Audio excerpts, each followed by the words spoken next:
Right, we're back again on the mouse. Right. As you can see, I've welded it all up. Lousy light, sorry about that. And there.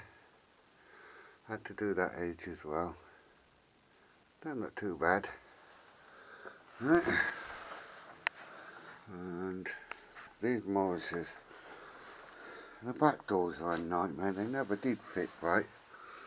Well, not on this particular car, so I welded all that up. I've had to cut this corner post to get the door to fit correctly. Like that. As you can see, I've still got work to do on this bottom end.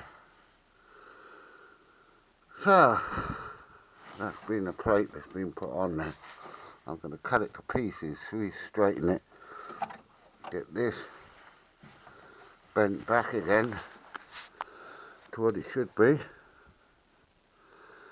and I think we're more or less there. So let's straighten that corner out, and yeah, straighten that out a tad. You can see where I've cut it. You can see where I've cut it there. What's there?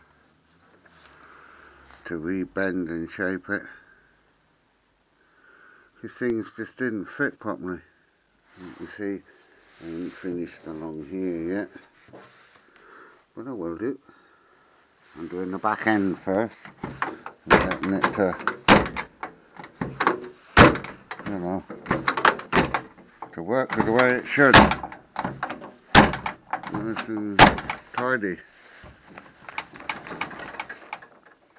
No shake. You can see there it was really rotten.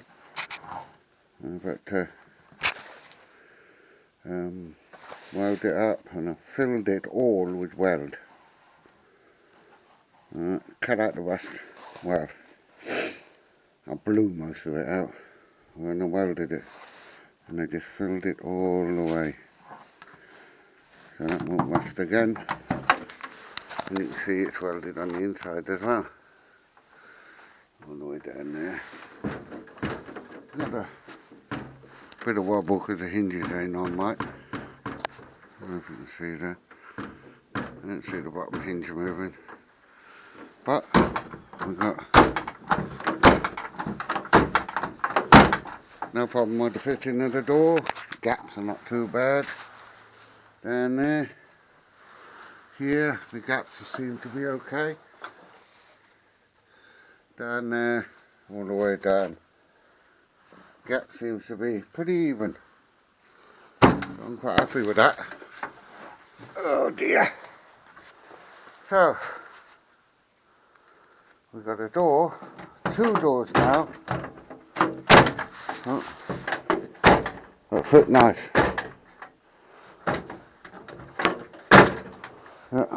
And when you look inside, I haven't got a light on fire to, you can see that the door touches the rubbers more or less all the way around.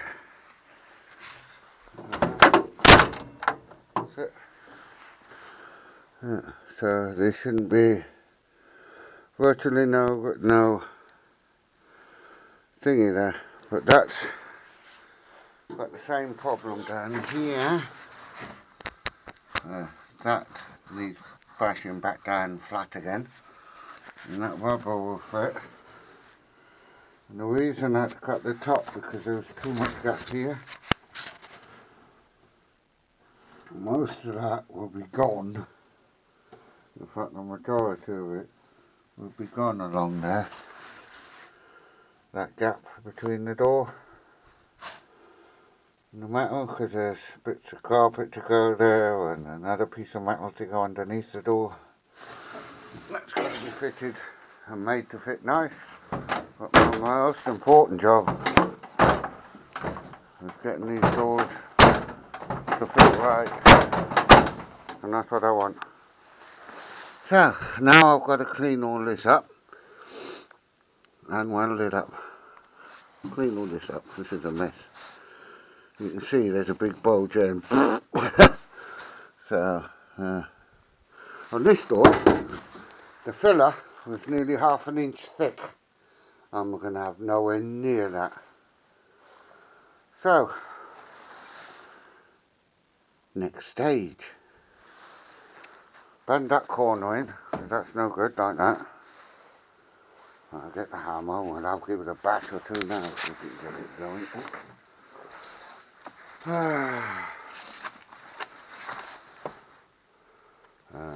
Back seat jobs, eh? Can't even find what I've done with the hammer. Is it on the floor? No. Oh well, never mind, it will come. So what I'll do now is I'll take the door off again.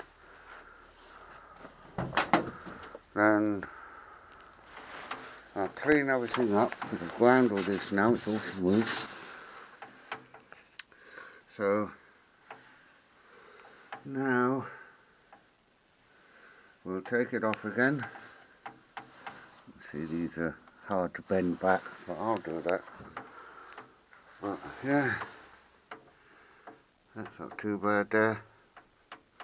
I've actually filled the hole there with weld. It's much better than filler, don't fall out. And anyway, she'll be running good. And that's the main thing, good solid doors. And these ain't gonna work out in my lifetime. But whoever has a car for me will have a good machine. The underneath is as good as the top. It's very good under the... It's been welded up quite a lot, but for a 1950s car, you get that, don't you? I like that. The amount of grief I've had with them back doors over the years. Okay then. Part whatever it is.